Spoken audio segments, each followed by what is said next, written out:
Football জোয়ারে ভাসছে বাংলাদেশ। হামজা চৌধুরী, সামিদ সোম, ফাহমিদুল হকদের নিয়ে নতুন স্বপ্ন বুনছেন বাংলাদেশ ফুটবলের ভক্তরা। ভুটান এবং সিঙ্গাপুরের বিপক্ষে ম্যাচকে সামনে রেখে দেশের ফুটবল পাড়ায় সাজ সাজ রব। অন্যদিকে ক্রিকেট এখন পার করছে সবথেকে দুঃসময়। তবে ফুটবলের এই উত্তাপ কি ক্রিকেটকেও ছুঁয়ে যাচ্ছে না? দেশের ক্রিকেটের নিয়ন্ত্রক সংস্থা বিসিবি আর বিসিবির সভাপতি একজন সাবেক ক্রিকেটারের পাশাপাশি একজন সাবেক ফুটবলারও। অনেকেরই জানা বিসিবির নতুন সভাপতি আমিনুল ইসলাম বুলবুল ঘরোয়া ফুটবলের শীর্ষ পর্যায়ে খেলেছেন একসময়। স্ট্রাইকার ছিলেন, পায়োনিয়ার লিগে গ্যান্ডারিয়া ফেমাসের হয়ে সর্বোচ্চ গোলদাতাও হয়েছিলেন। ঘরোয়া ফুটবল লিগে সিঁড়ি বেয়ে তখনকার সর্বোচ্চ আসর ঢাকা প্রিমিয়ারে খেলেছেন। ইস্ট এন্ড ক্লাব প্রথম বিভাগে নেমে যাওয়ার পরের বছর বুলবুল নাম লিখিয়েছিলেন প্রিমিয়ারের দল ভিক্টোরিয়া স্পোর্টিং ক্লাবে। এখন যে কোনো ব্র্যান্ডের পুরাতন এসি বদলে নতুন ওয়ালটন এসিতে উপভোগ করুন 25% ছাড়।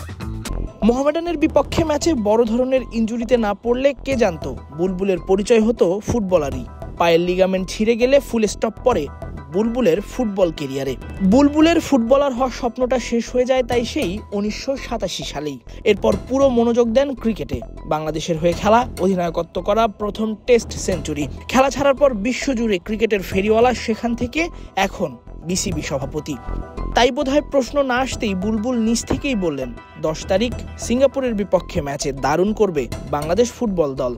আর একটা লাস্ট কথা বলে যাই, সেটা হচ্ছে যে 10 তারিখে যে আমাদের ম্যাচ আছে, আমরা ইনশাল্লাহ জিতবো এবং ভালো ফুটবল খেলবো। বুলবুল এতটাই ফুটবল পাগল ছিলেন যে এইচএসসি পরীক্ষা না দিয়েই স্টেডিয়ামে ছুটে গিয়েছিলেন ফুটবল ম্যাচ খেলতে। ওই দিন বুলবুলের উচ্চ মাধ্যমিকের অর্থনীতি পরীক্ষা ছিল।